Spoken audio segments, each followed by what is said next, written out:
السلام عليكم شباب، يسعد مساكم بكل خير. يسعد مسا اللي عنده مساء ويسعد صباح من الصباح. طبعا شباب كنت غايب عنكم فترة بسيطة، وكنت موضوع سفر وما سفر وهيك، ورجعنا والله. وهلا انا بالبلد الحمد لله. طبعا بالريف، طبعا هاي اجواء الريف عنا. المي طبعا تاي كلها بتنشرب وما شاء الله عليها. هاي اجواء الريف عنا. طبعا اللي بيسأل المي هاي وين بتروح، كلها بالزت. هاي بالزت بريف درعا، من ريف درعا على الوديان، ومن الوديان على الاردن. يعني هاي المي هلا رايحه على الاردن على طول هيك. طبعا عندنا هون بالبلد، هاي بلدنا يا رب. البلد هذا باسمه الحديقة الوطنية. طبعا هاي ليك الحديقة الوطنية كلها. طبعا هون كلها احجار، بس هناك كلها خضار وحشيش وهيك، مناظر كثير حلوة. هاي قدمنا الكاميرا هيك عشان تلاحظوا شوي. تل جموع، تل جموع، المناظر كيف ليكن المي المياه عم تنزل. طبعا سد قديم قديم كثير كثير. المسطح تبعه تقريبا شي 90,000 دنم تقريبا.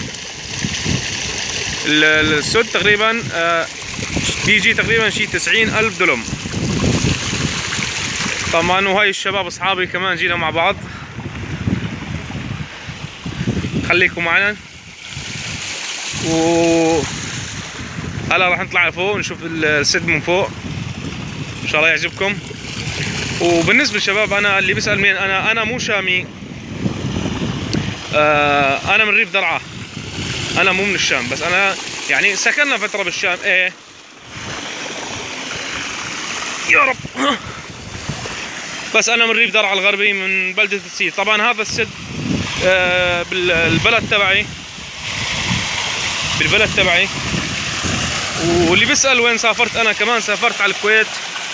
كنت مسافر بالكويت وجيت الحمد لله رب العالمين. عرفتوا علي كيف؟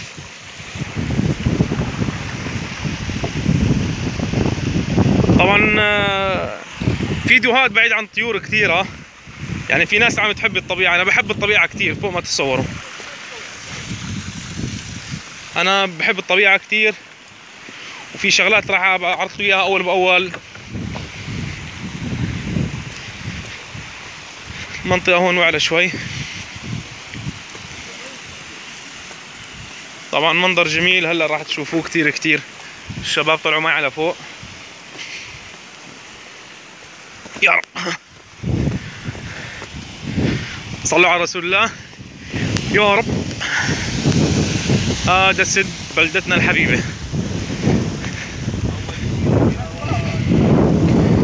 طبعا فيه صيد سمك وفيه كل شيء. المي عذبة طبعا.